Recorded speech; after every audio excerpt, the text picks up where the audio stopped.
Hey guys, I'm Tom. And I'm Emma, and we're your middle years leaders for 2025. And today we're going to look at how to set up your stationery for the new year. In this video, we are going to go through how to set up your stationery, whether purchased through Campion or a supplier of your own choosing. This setup is a guide to help Year 7 students with their executive functioning, but isn't by no means compulsory if students want to label their books in another way. First, you will need your stationery instructions and labels that were given out to students at the end of transition day. If you didn't get a pack, you can visit gleason.college/stationery to print one off or find it on the transition portal. You might also want your stationery list that was sent as part of Mail Out 2 and can also be viewed on this stationery website and or the transition portal.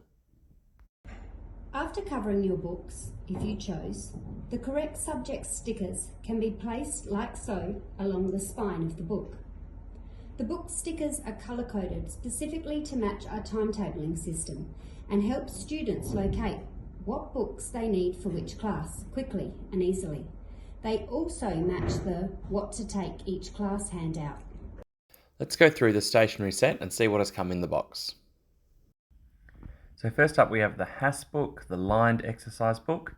Then we've got for English, a lined exercise book and a display folder.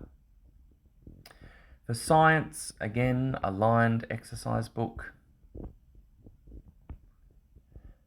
For maths, we've got our small 5mm grid book and of course our calculator, which we need to bring to every lesson. For music, we've got the music book, which is the staved book. For languages, you'll have 2 stickers, but you've probably only ordered one of these books, but of course it doesn't matter if you've ordered both. We've got a lined 48-page exercise book for Italian or this fat 10mm grid for Japanese. For visual art, we have our visual art diary, as well as our colour pencils, our art line marker, and a variety of different lead pencils. We have a variety of general purpose stationery, pens, erasers, scissors, glue stick, a 15cm ruler, and a clear plastic file for storing documents for any subject. We've got our wired headphones. So these are really important as from 2025, students can't use AirPods in the classroom. They must be using wired headphones of some description. They don't need to be an expensive pair by any means.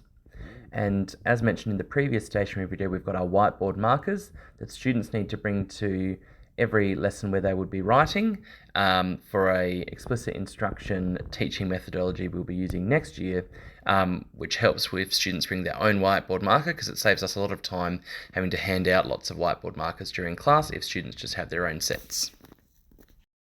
We'll also have our NRSV Bible. This typically stays at school in the student's locker. As mentioned previously, if your bag's too heavy in the first week of school, students are welcome to bring this in week 2 once they've settled in. A couple of other tips and tricks. The stationery pack can be quite heavy, so students might not want to bring it all to school on the first day. The Bible, for example, could be bought later in the week. Students might want a magazine holder or divider set to help things stand up in their locker. As we have a few different sizes of lockers, it's best to wait for the start of school so the students can see what shelf size they have. Students will receive a school diary and locker padlock on their first day of school. We hope this optional labelling format helps prepare your stationery for 2025.